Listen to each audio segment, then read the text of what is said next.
Hello and welcome to Sudarshan Studio here, and we are practicing your IGCSE Biology 0610/21 extended version of multiple choice paper. In part 1 we have already done 1 to 10 questions and we have solved with a proper explanation. This is part 2 video and we are going to solve question number 11 to 20. So basically 10 questions we are going to solve, and then we'll move to the part 3 also. So the videos are, we are cutting down into 4 parts for 40 questions here. Fine. But for every video I am repeating the instructions and showing you the OMR sheet also. So this is the paper that we are doing May-June 2025. Remember, you have time duration of 40 minutes and this is a multiple choice. Along with this paper you will also get a OMR sheet. I'll show you the OMR sheet here. This is the OMR sheet of Cambridge. Okay, don't worry here, your name will always be there here, so they will print your name, a complete name, but you have to check that your name aligns or it is similar to the statement of entry. Center number will be printed. Candidate signature you need to write, or you need to just sign here. See that you bubble the candidate number, right? Examination details will be mentioned here and your center number. I hope everything is fine here now. So center name will be here, center number, candidate number, which is there on the statement of entry. So just you need to bubble the space here. Okay, now very important thing is, do take the signature of the supervisor here, otherwise the OMR sheet becomes invalid. Next, use only a soft pencil. Do not use pen. If you use pen, again it is invalid. Don't write anything on the barcode. So whenever you are solving the paper, just the space which is given, try to fill with a HB pencil.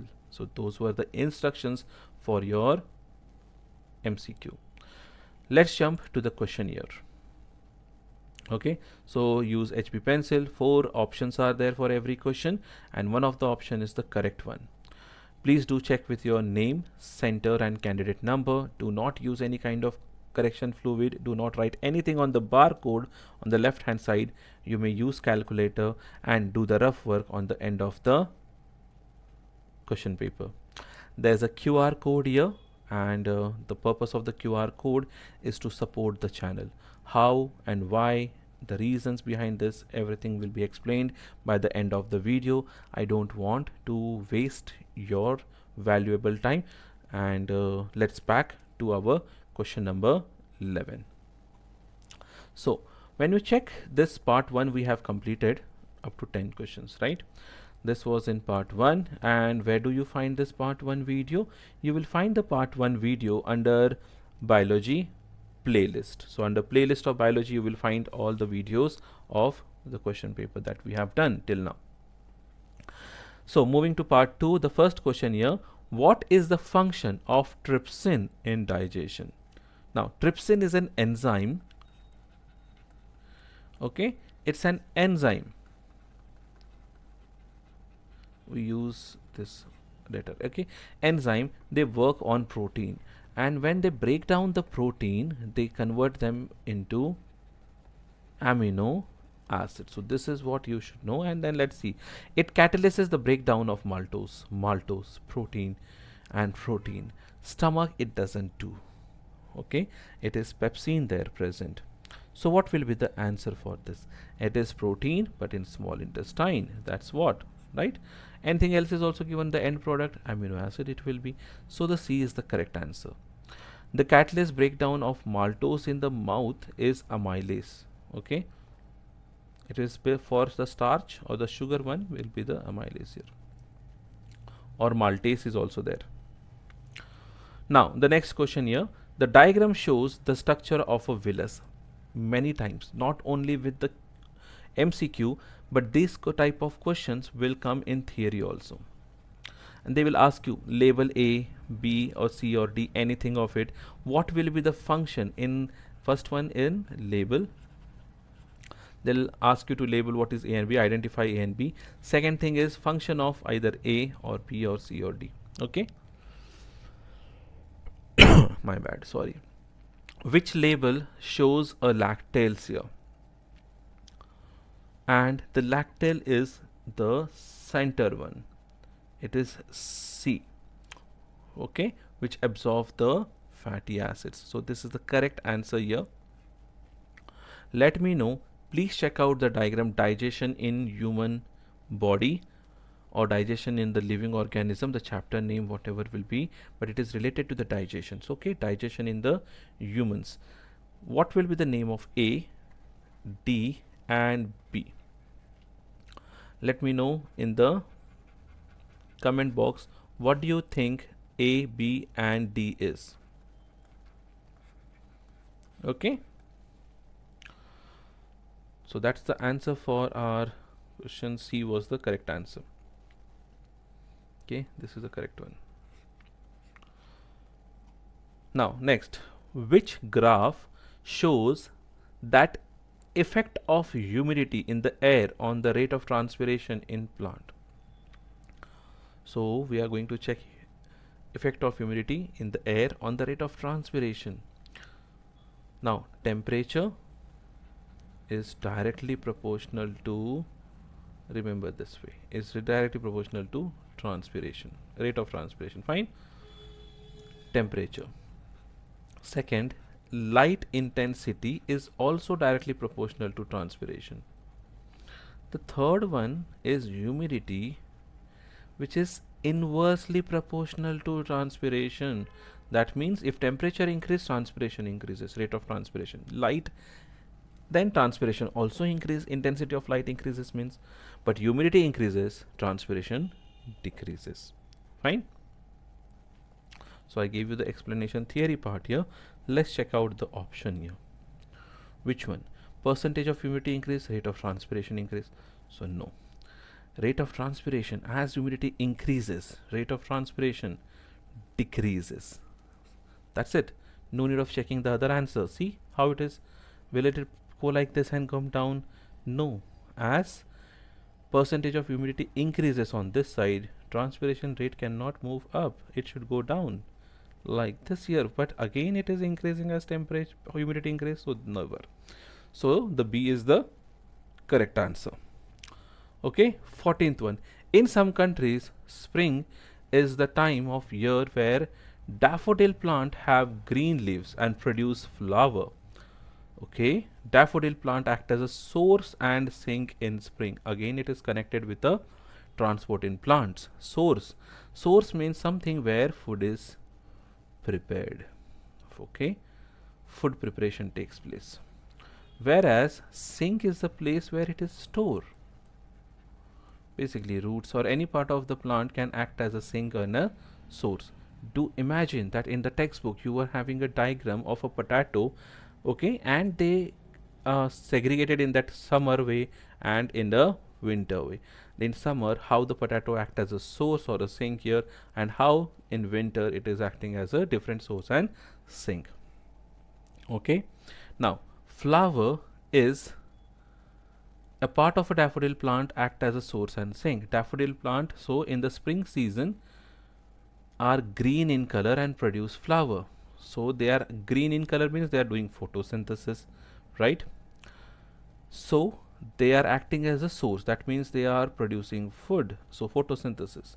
We have two options of our leaves, source and source. At a time they cannot be the same here, right?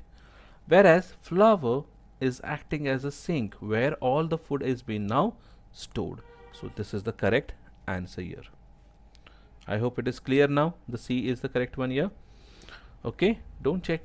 Sometimes they give leaf here or flower this side. So leaf is a green leaves itself represents it's the source of preparation of a food, and sink where it is stored now. Next one. In a fish, what is the sequence of structures that blood passes through after it leaves the heart? So we have 15th question, and this is transport of blood, right? Transportation of a blood in human being. So what is the sequence of structure that blood passes through after it leaves the heart? After it leaves the heart, what it will be following? In fish, the blood transport via gills, then muscles, and then heart.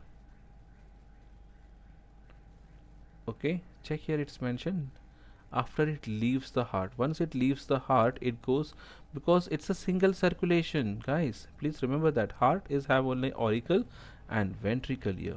Okay, a single circulation. So from heart it directly has to go to the gills, oxygenation purpose, circulated here now muscles, and then directly goes back to the heart. Fine, clear here? Okay, next one. The diagram shows what happens in the body during active immunity. Most of us actually ignore this topic, drugs and diseases. We think that it's very easy and we will just ignore it or skip it. Don't do that. You get questions on this topic too. Okay, during active immunity, pathogen enters the body, then the something W are detected. W, that is pathogens, are detected. Lymphocyte becomes active. X will be destroying the pathogen directly. Marking of pathogen occurs so that they can be destroyed by Y. So we have W is detected, Y destroyed the pathogen directly, and then pathogen occurs so that they can be destroyed by the Y. Z are produced for the long term immunity. So they are giving you W, X, Y, Z. What are they? Okay. Now, who will detect should give you the answer. The pathogens are basically detected by, right? Pathogen enters the body. What are W are detected? W, antigens or antibodies. Pathogens is basically here is an antigen. Okay, are detected. So who is detecting? It's a WPC, a lymphocyte becomes active. So W is an antigen which is detected. Under the W, let's see an antigen, and we have two options, C and D. Okay, now lymphocyte becomes active. X destroy pathogen directly. Who is destroying X here? So X is lymphocyte. X destroy pathogen directly. Who is destroying this X? Antigens are destroyed by antibodies, right? AB. So antibodies, which one is X? Oh, both the answers are showing X. We got this two similar.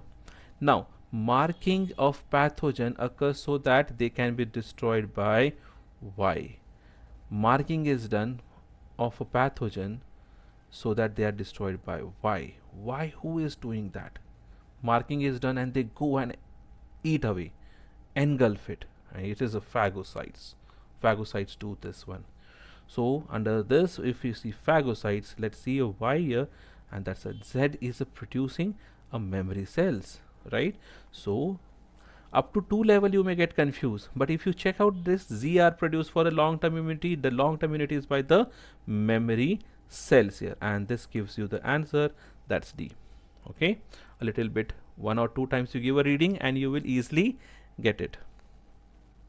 Next one, cholera is a disease caused by bacterium Vibrio cholerae, which produce a toxin in the infected person's gut. What is the effect of this toxin? Effect, what will be the effect? The toxin causes loss of water from the gut into the blood. No, not into the blood. Okay, diarrhea will be there, right? Vibrio cholerae. The toxin causes loss of water from the gallbladder into the blood. Nothing into the blood here. Okay, the toxin causes water to enter the gut from the blood.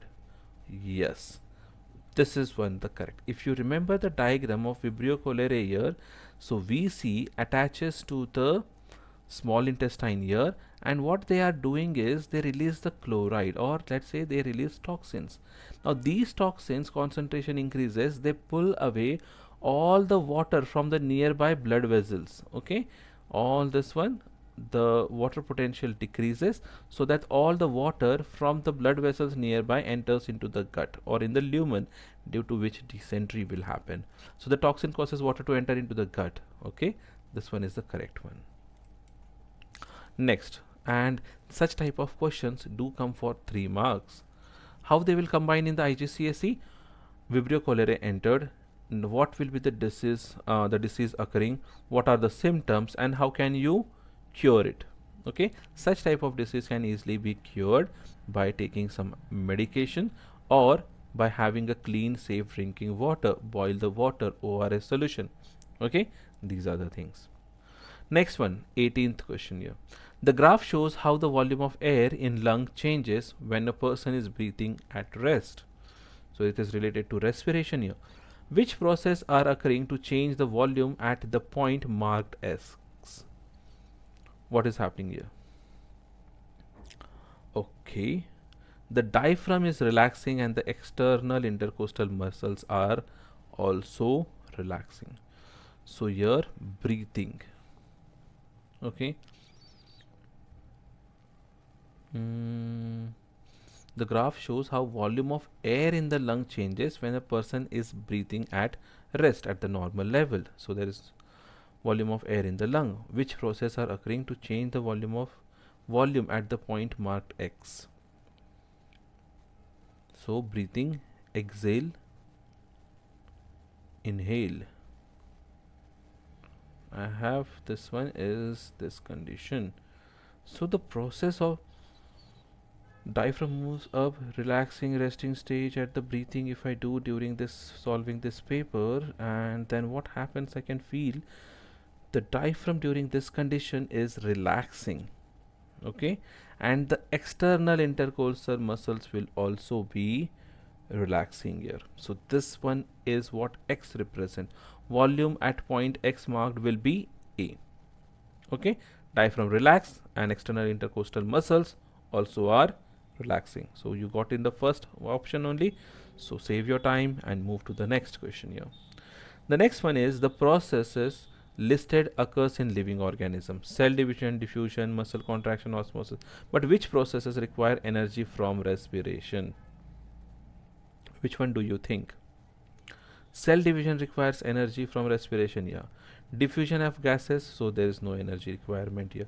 Muscle contraction, of course, we have learned in that respiration topic, contraction antagonistic property of muscles, they utilize the energy. So this is one of the thing. Third, osmosis for respiration, no, from higher concentration to lower concentration, but no energy, remember. So the answer is 1 and 3. Fine. Moving to the end of this question part 2 video here. What is the role of the glomerulus? So coming to the excretion topic, glomerulus. What they do is, remember this glomerulus, like this, it will be something right inside this capsule, glomerulus. What do? They something assembles amino acid, reabsorption glucose, removal of nitrogen waste. Removal of nitrogen waste is the end somewhere, but glomerulus is for filtration of water and glucose urea ions from the blood to be done. Okay, filtration and ultrafiltration is done inside the kidney here. So the B option is the most correct here. Okay, now any doubts, any questions, any queries, a stress, how to bust your stress during the examination, all your queries will be solved. Just let me know, put all your things in the comment box, whatever you want to tell me, and I'll be very happy to help you during this your exam time. Okay, now that was a part 2, we have ended here. Moving on the first page, the QR code purpose. The QR code purpose is for the donation. Yeah, of course it's for a donation purpose, but the reality behind this is, actually in my village there used to be a school for primary section, but now it has been closed. For past many years the school has been closed and no one has taken the initiative to either rebuild it or to start the education school in the village. So from my side, my responsibility, I am doing this a small gesture to them, either by building the school or by providing them the scholarship for their education. The next school is very much far away, 18 kilometers away, and some of them actually travel via bus or a bicycle, or some of them they don't go also. That's the situation of education, a primary education in our village. So if and only if you're ready to donate, minimum amount is not minus 10, it is minimum amount is rupees 10. Okay, if you can donate it, just scan the QR code and donate minimum 10 rupees. Though it is very small amount, but for them, for those small kids, it's really a very big thing, because by this rupees of small donation we can actually purchase some books, pencil, stationery items for them, so that they can continue their journey of education and bring the change in the future. But still, if you are not able to do this much, you can always do a very small thing, that is, do like the channel, subscribe the channel, and share with those students who are in need of the education and who are preparing for their IGCSE final board paper. Till now you have watched this video. If any suggestions are there, please put it in the comment box. And by the end of this video, let's end this one here. But before that ending, do take care of yourself and your mental things. Basically, you take care of your body, take care of your health and mind.